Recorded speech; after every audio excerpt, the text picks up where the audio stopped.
છે, જેમાં બે ભાગ છે, primary memory, secondary memory. Primary મેમરીના બે ભાગ છે, રોમ અને રેમ. અને રોમની અંદર અલગ અલગ કેટેગરી છે, પ્રોમ, ઈપ્રોમ એન્ડ ડબલ ઈપ્રોમ. રોમની અંદર બે મેમરી છે, બે કેટેગરી છે, એસ રેમ અને ડી રેમ. જ્યારે સેકન્ડરી મેમરી જે છે, સેકન્ડરી મીન્સ એક્સટર્નલ મેમરી, જે આપણે પછી એક્સટેન્ડ કરી અથવા યુઝ કરીએ છીએ, પાછળથી યુઝ કરીએ છીએ. તો hard disk, floppy disk, DVD or pen drive, એ સેકન્ડરી મેમરી છે, જેને આપણે સ્ટોરેજ ડિવાઇસ તરીકે યુઝ કરીએ છીએ. જ્યારે પ્રાઇમરી મેમરી છે, એને આપણે સ્ટોરેજ ડિવાઇસ તરીકે લઈ શકીએ નહીં. ખાસ યાદ રાખજો. પ્રાઇમરી મેમરી, ચિત્ર ઉપરથી તમને ખ્યાલ આવશે, આ રેમ અને રોમ સરખી જ લાગતી હોય છે, બહુ કંઈ ફરક હોતો નથી. ગ્રીન કલરની સર્કિટ હોય છે એ મધરબોર્ડની અંદર, જે આ તમને દાતા દેખાય છે, એ ભાગથી અંદર બેસાડવાની હોય છે. બેસાડ્યા પછી બે સાઈડ એના લોક હોય છે, અહીંયા લોક લાગી જાય છે, જેથી એક્ટિવ થઈ જાય છે. Primary memory hold only those data the instruction on which the computer is currently working. It has a limited capacity and data is lost when power is switched off. મતલબ પ્રાઇમરી મેમરી છે એ power જતાની સાથે એનો data છે, ટૂંકમાં તમે જે instruction આપી છે, એની પાસે જે કામ કરવા માટે ઓર્ડર આપેલો છે, એ ઇરેઝ થઈ જશે, એ બધું ડિલીટ થઈ જશે. It is generally made up of semiconductor device. These memory are not as fast as registers into subcategories RAM and sorry fast as a register. The data and instruction required to be processed reside in the main memory. It is divided into two subcategories, RAM and ROM. Memory છે એ register કરતાં fast હોય છે. Register એટલે મેં તમને એક example આપેલું હતું કે એ શું કામ કરે છે. રજિસ્ટર છે એની અંદર ડેટા હોલ્ડ થાય છે, એની અંદર કોઈ પ્રોગ્રામ હોતો નથી. જ્યારે રેમ અને રોમ છે એની અંદર એક સેમી પ્રોગ્રામ્સ હોય છે, જે બધાને ઓપરેટ કરવાનું યા ફિર ઇન્સ્ટ્રક્શન આપવાનું કામ કરે છે. તો તમને ખ્યાલ છે કે આપણી અંદર જો આપણે ખુદને કામ કરવાનું હોય તો સ્પીડલી કામ થાય, પણ કોકના ડિરેક્શનથી કંઈ કામ કરવાનું હોય તો સ્લો થાય, બરાબર. તો રજિસ્ટર છે એ ડિરેક્શનથી કામ કરે છે એટલે સ્લો થાય છે. જ્યારે મેઇન મેમરી છે એ બધી પોતાના સેલ્ફથી કામ કરે છે, પોતાની અંદર જ પ્રોગ્રામ છે, હવે મારે શું કરવાનું છે, સ્ટોર કરવાનું છે, મીન્સ કમાન્ડ થ્રુ એ સમજી જાય છે, એટલે એને સ્પીડલી કામ કરવાનું એનો બેસ્ટ પોઈન્ટ છે. આ કેરેક્ટરિસ્ટિક એટલે પ્લસ પોઈન્ટ એના શું છે, તો ધીસ મેમરી સેમિકન્ડક્ટર મેમરી, અને સેમિકન્ડક્ટર મેમરી તરીકે પણ તમે ઓળખી શકો. સેમિકન્ડક્ટર એટલે શું? કંડક્ટિંગ એટલે એને હેન્ડલ કરવું. તો પ્રોસેસર છે એ મેઇન કંડક્ટર છે, બરાબર, એ બધી વસ્તુને કંડક્ટ કરે છે. પણ એના પછીનું સેકન્ડ સ્ટેજ લઈ શકીએ સેમી કંડક્ટર, તો તમે એ મેઇન મેમરીને લઈ શકો. સપોઝ આપણામાં કેમ કેટેગરી કરી શકીએ, તો ભાઈ માણસમાં મેઇન વસ્તુ શું હોવી જોઈએ, તો આપણે કહીએ મગજ, બરાબર છે. મગજ ન હોય તો બી માણસ જીવી શકે, પણ હાર્ટ ન હોય તો, હૃદય જ ન હોય તો ન જીવી શકે. ક્લિયર? તો બે ઇમ્પોર્ટન્ટ એટલે જ છે, પણ તમે એને કેટેગરી આપી શકો કે હૃદય ફર્સ્ટ આવશે અને ત્યાર પછી માઇન્ડ આવશે, મગજ આવશે. એ રીતનું જ આ છે. It is known as a main memory. તમે એને મેઇન મેમરી તરીકે ઓળખી શકો છો. યુઝ્યુઅલી વોલેન્ટાઇન મેમરી, મેમરી એવી છે કે જે પાવર જતાની સાથે બંધ થઈ જશે. Data is lost in case power is switch off. Data જઈ શકે છે જો પાવર જતો રહે, યા ફિર તમને ક્યારેક ખ્યાલ નહીં હોય અને ઘણી વખત તમે સાંભળ્યું હશે કે ઓચિંતાનો પાવર કટ થાય તો કોમ્પ્યુટર બગડી ગયું, બરાબર, તો એનું કારણ આ જ છે. It is the working memory of the computer. એ ઓલવેઝ કામ કરતી જ હોય છે, ક્યારેય સ્ટોપ થતી નથી. Faster than the secondary memory, કેમ કે એ સર્કિટની અંદર ડાયરેક્ટ અટેચ છે. જ્યારે બીજી છે હાર્ડ ડિસ્ક અને ફ્લોપી ડિસ્ક, એ આપણે બાય કેબલ અટેચ કરશું, તો આ ઇન્ટરનલ અટેચ છે એટલે ફાસ્ટર કામ કરશે. A computer cannot run without the primary memory. કેમ કે જે ઇન્સ્ટ્રક્શન ફોલો કરાવવાની છે એ માત્ર મેઇન મેમરી કામ કરાવશે. એટલે જો તમે રેમ અને રોમ નહીં નાખ્યું હોય તો કોમ્પ્યુટર કામ કરશે નહીં. હવે તમને કન્ફ્યુઝન થશે કે મેડમ પ્રોસેસર વગર કોમ્પ્યુટર કામ ન કરી શકે, રેમ વગર કામ ન કરી શકે, યા ઓએસ વગર કામ ન કરી શકે. તો તમને એક પાર્ટ સમજાવી દઉં.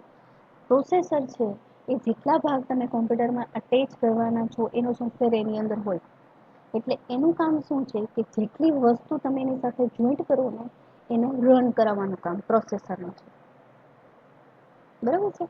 રન એટલે એને અટેચ કરવાનું by power supply, by machine language. ત્યાર પછી સેકન્ડ આવે રેમ અને રોમ. તો રેમ અને રોમ શું છે કે જે યુઝર દ્વારા અને જે મશીન દ્વારા જે કમાન્ડ આપવામાં આવશે, કેમ કે મશીન બી કહેશે કે મને આ નથી સમજાતું, યા ફિર મારી પાસે સ્પેસ નથી, મારી પાસે આ પ્રોબ્લેમ છે, મને આ એરર આવે છે, બધી વસ્તુ કહેશે. પણ એ મશીન ભાષામાં હશે. જ્યારે આપણે સમજી શકવાના નથી. તો આપણા અને કોમ્પ્યુટર વચ્ચે જે લખાણ અને વાંચવાનું જે કામ કરશે એ કરશે રેમ અને રોમ. બરાબર. અને ત્રીજો ભાગ છે ઓએસ. ઓએસ વગર બી કોમ્પ્યુટર ચાલુ ના થાય. Operating system. આપણે જેમ મોબાઈલની અંદર એન્ડ્રોઈડ વાપરીએ છે એવી જ રીતે આપણે આની અંદર વિન્ડોઝ વાપરીશું. મોસ્ટલી બધાને ખબર હશે.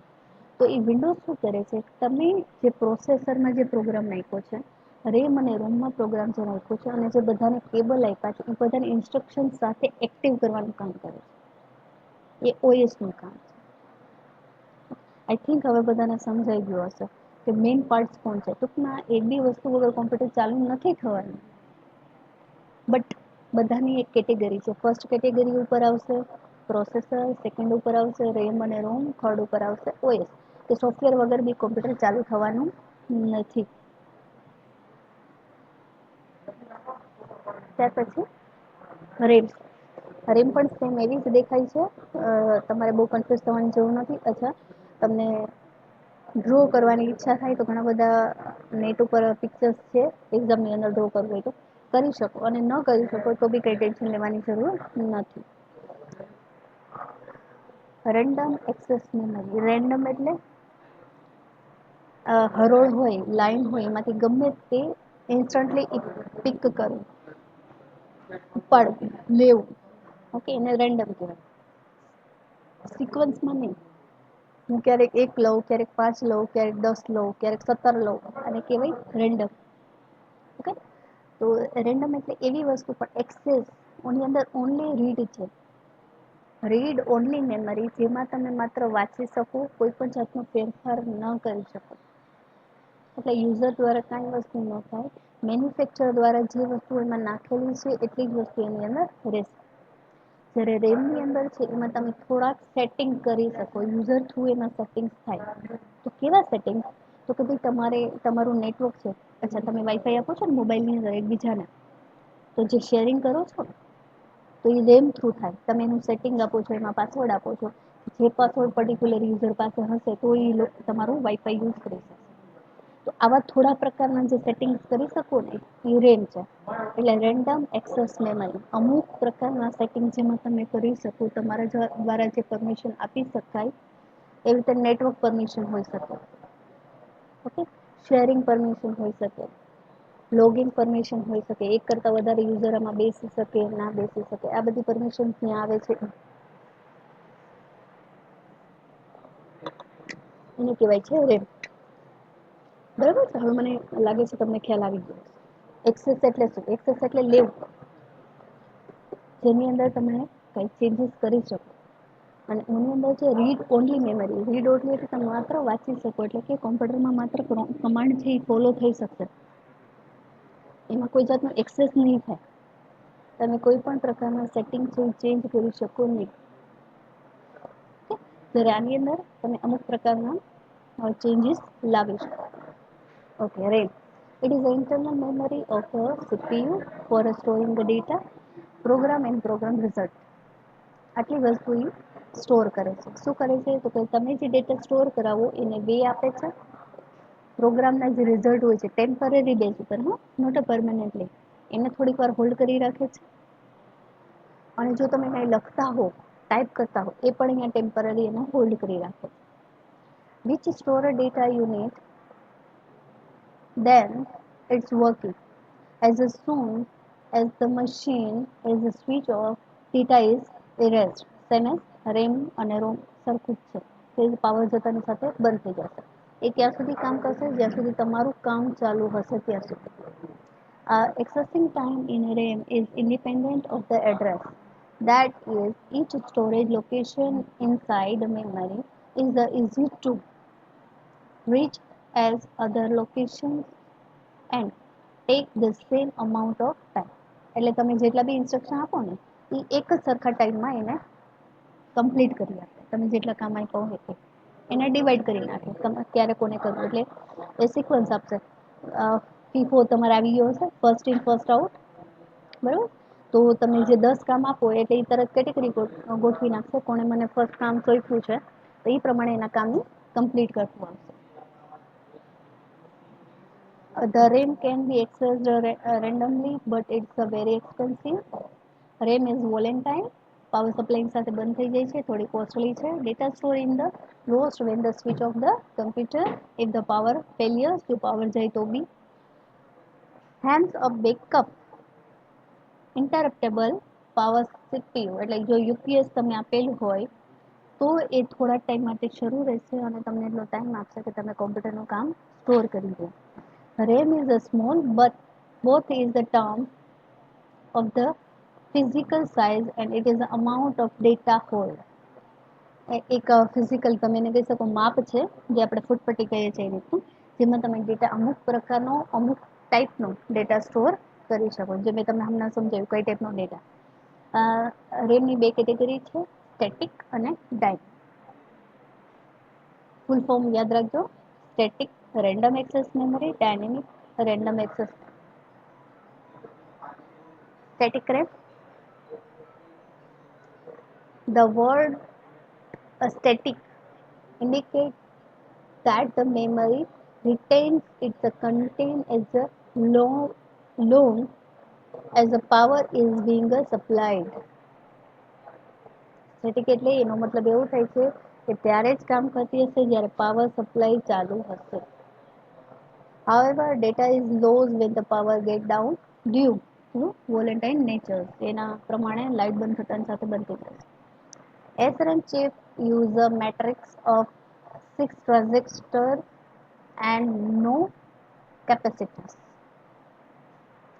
મતલબ એવો છે કે આ છે એની કેપેસિટી કેવી હોય છે કે ટ્રાન્ઝિસ્ટર એટલે તમારો જે ડેટા છે એ ટ્રાન્ઝિટ બદલાવી જ આપવાનો. Machine to digital, digital to machine, એવું થોડું કામ કરવાનું.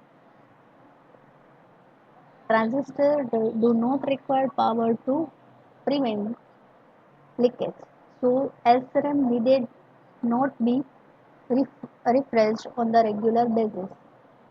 SRAM જે છે સ્ટેટિક મેમરી છે એ પાવર સપ્લાય સાથે જોઈન્ટ હોય એટલે તમારે એને રોજ રોજ ક્લીન કરવી પડે કે રોજ રોજ એને તમારે મેનેજ કરવી પડે એવું નથી.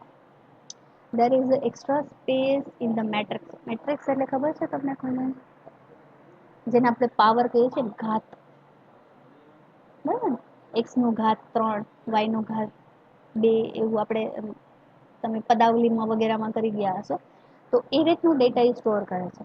ઘાત આવી જાય ને એટલું બધું, ઘાતાંક જેને કહે છે.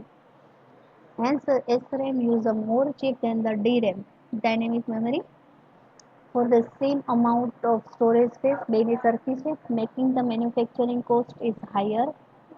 એની સ્પેસ હાયર છે, જ્યારે કોસ્ટ છે એ. SRAM is thus used as cache memory and has a very fast access. SRAM જે છે સ્ટેટિક મેમરી એ થોડું કેશ મેમરી જેવું કામ કરે છે, એટલે એ કોમ્પ્યુટરમાં સ્પીડલી કામ કરે છે. એની characteristic is a long life, લાંબો ટાઈમ ચાલે છે. નો નીડેડ ટુ રિફ્રેશ, વારે વારે મેનેજ કરવાની જરૂર નથી. ફાસ્ટર છે, કેશ મેમરીની જેમ યુઝ કરી શકો છો. લાર્જ સાઇઝ હોય છે પણ થોડી એક્સપેન્સિવ છે અને હાઈ પાવર કન્ઝ્યુમ્પશન છે, એટલે પાવર ખૂબ જોઈએ એનું.